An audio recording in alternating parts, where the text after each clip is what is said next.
Welcome to PTE Updates. For more videos, subscribe our channel.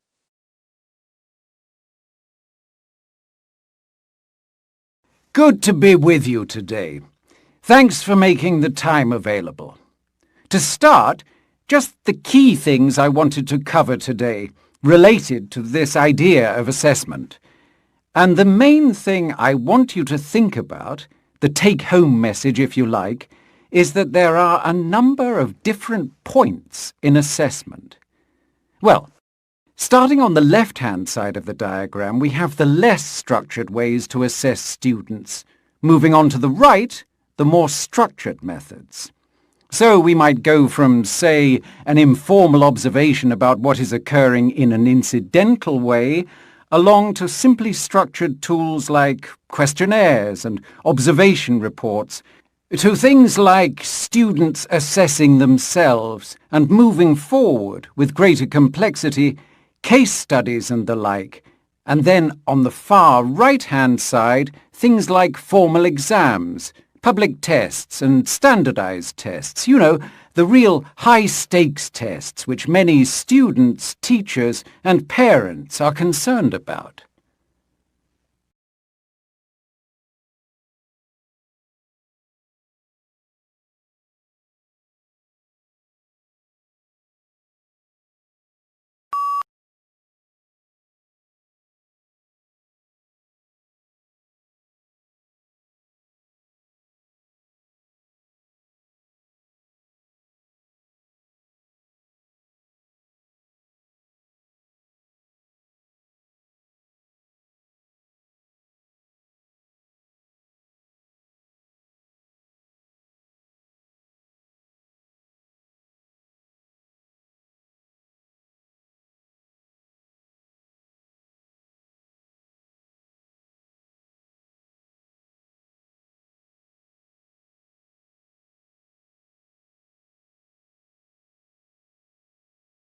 Now, the topic we're going to focus on today is free speech. Presumably you're an advocate of free speech at some level, but let's start by getting clear. What do we mean by free speech? By free speech, I mean the need for restrictions on the way in which governments can regulate speech.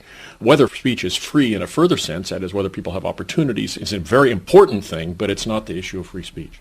That's really interesting because you immediately began by talking about regulation and controlling what can be said. Well, certainly speaking isn't without costs. What people say can cause injury, can disclose private information, can disclose harmful public information. It's not a free zone where you can do anything because nothing matters. Speech matters. But because it matters, it's very important that governments who want to regulate speech, for example, to prevent things that would be embarrassing to politicians or otherwise upset the government, it's important that that power should be restricted.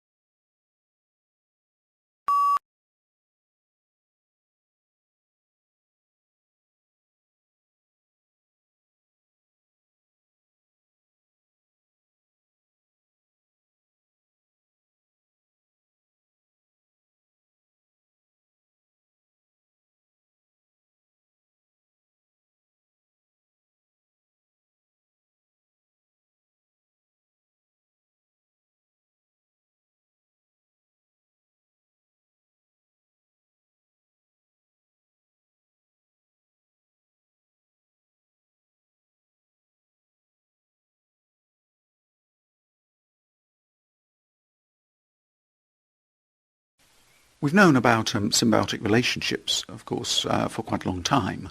This is a more unusual example in that it's so large in area, it's underground, and there seems to be such a close and intimate relationship between the fungus and the trees.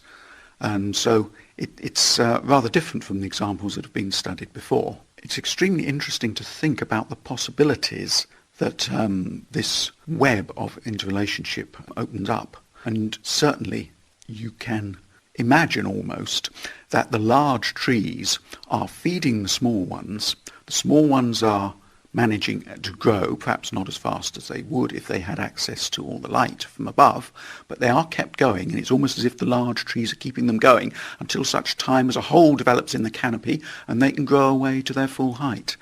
So that relationship between the large mature trees and the young saplings is most unusual, and I think there's a lot more that we need to understand about the precise links between them and how much material is passed from the adult trees into the saplings.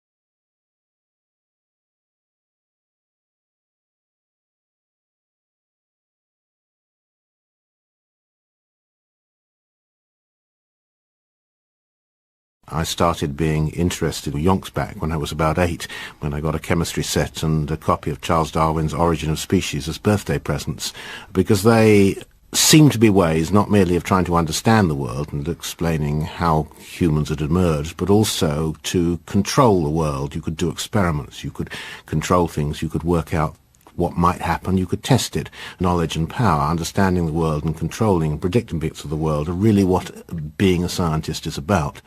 I think one of the problems often that natural scientists have, that social scientists have, and a lot of the philosophers of science have, is that there's one thing called science. You know, the physical sciences and the biological sciences and the chemical sciences are all doing the same sorts of things. We're not. Physics and chemistry deal with really rather simple matters with a high degree of precision. The essence of biological living systems is complexity and non-reproducibility. The arrow of time works only in one direction for biology, and processes are always irreversible. That makes life very, very difficult indeed.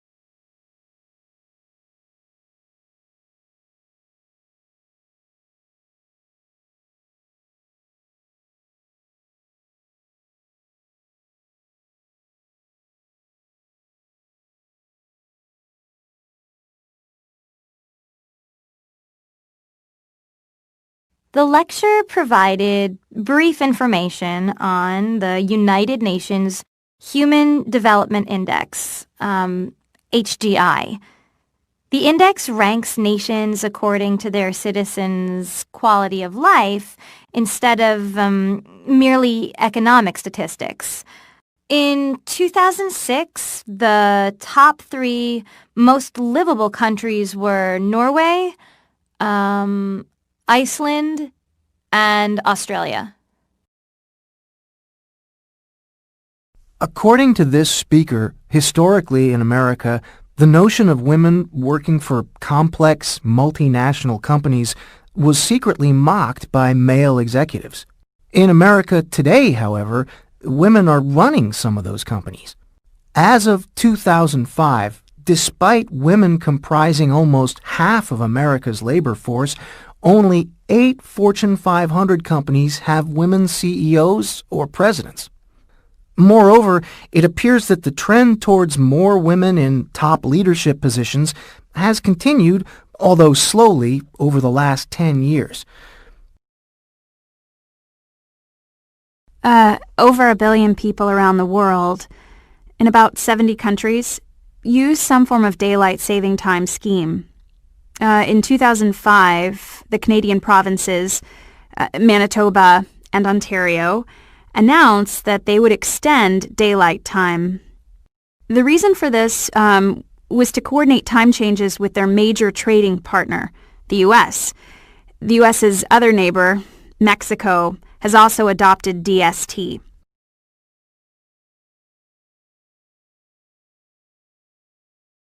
Research suggests that 2/3 of infants and toddlers, as well as children under 6, watch a screen for about 2 hours a day. Older children watch TV for about 4 hours a day and spend 2 additional hours in front of the computer. It is recommended that children under 2 should not watch any TV. Children older than 2 should watch no more than 1 to 2 hours a day.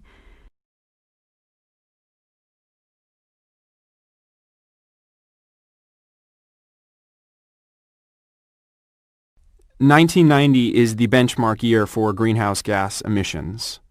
In that year, Finland's greenhouse gas emissions amounted to 71.5 million tons of carbon dioxide or equivalent gases.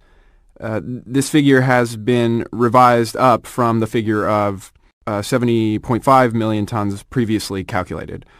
The adjustment is due to improved calculation methods.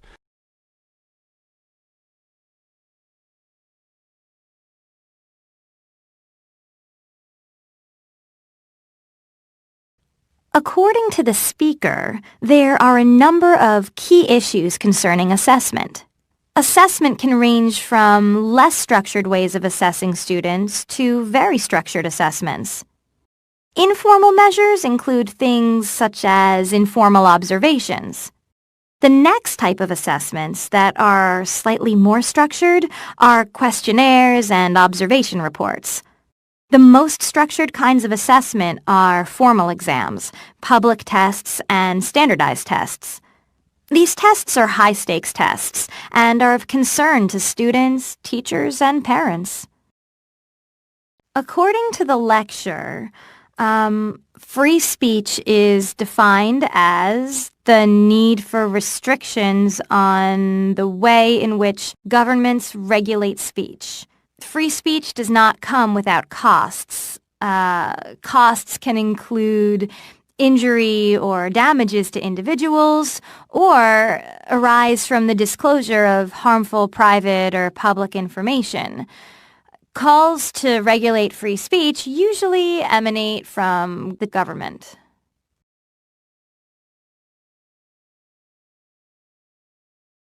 The speaker details an unusual symbiotic relationship between fungus, saplings, and large trees.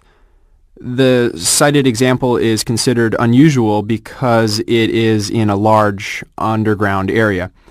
The speaker is of the view that the larger trees are providing sustenance for the smaller ones until such time as a hole develops in the canopy and the smaller trees can grow to their full height. The speaker discussed his emerging interest in science stemming from an interest in understanding the world. Understanding the world and predicting aspects of the world are essentially what being a scientist is about. However, there are key differences between natural scientists and social scientists